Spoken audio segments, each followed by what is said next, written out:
Okay, of 565 samples of seafood purchased from various kinds of food stores in different regions of a country and genetically compared to standard gene fragments that can identify the species. 29% of these were mislabeled. Okay, we're going to construct a 90% confidence interval for the proportion of all seafood sold in the country that is mislabeled or misidentified. Okay, so we need a 90% confidence interval representing this 29% of the 565 samples. Okay, we will do that with our calculator. I'm going to turn it on. Oops. Okay, so I'm going to hit stat. I'm going to go to test, and I'm going to scroll on down. Oops, I think I might have passed it. This is a 1 proportion, which is what I have. 29% is a proportion. Z interval, that's going to give us our confidence interval with Z-scores.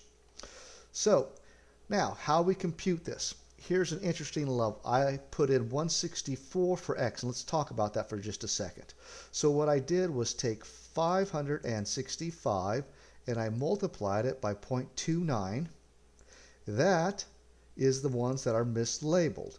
But in this case, we're going to have to round that up to 508 exactly. So I'm going to go 508 of the oh, wait a second, that's not right.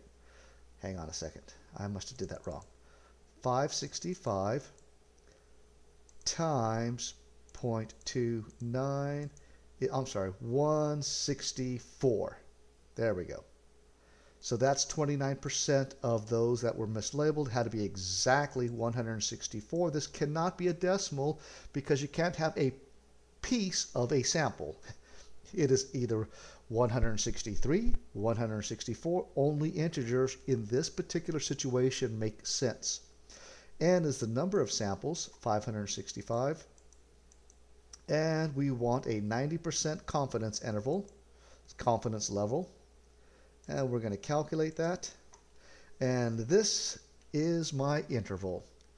So we're expecting that to be between 25.9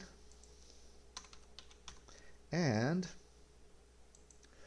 32.2. Let me double check those. I rounded correctly to 1 decimal place. Yes, to 1 decimal place. Yes, let's check our answer. Excellent.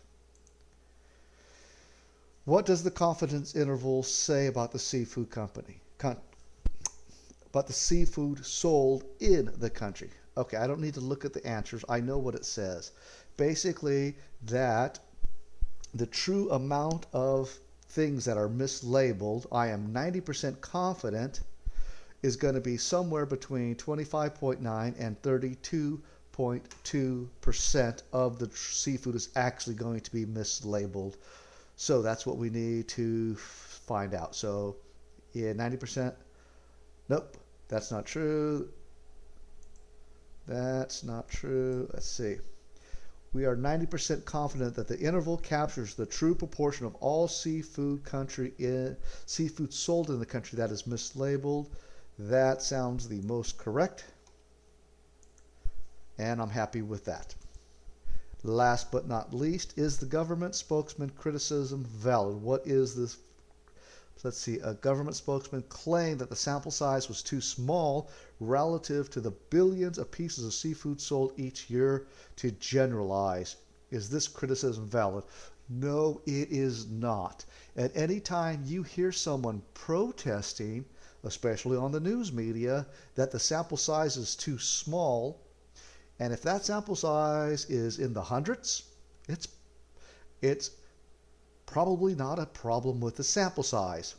I see this a lot in the news media. No, 565 is plenty large enough sample size if all of my assumptions are necessarily, conditions are met for a random, all of the, we have a list of the assumptions. I'm not going to go through it right now because I can't pull it off the top of my head. But as long as all the assumptions are met, 565 is plenty for us to do our statistics. Boom, we're good. And that is how we address all of this using a TI calculator. And what are these statements telling us?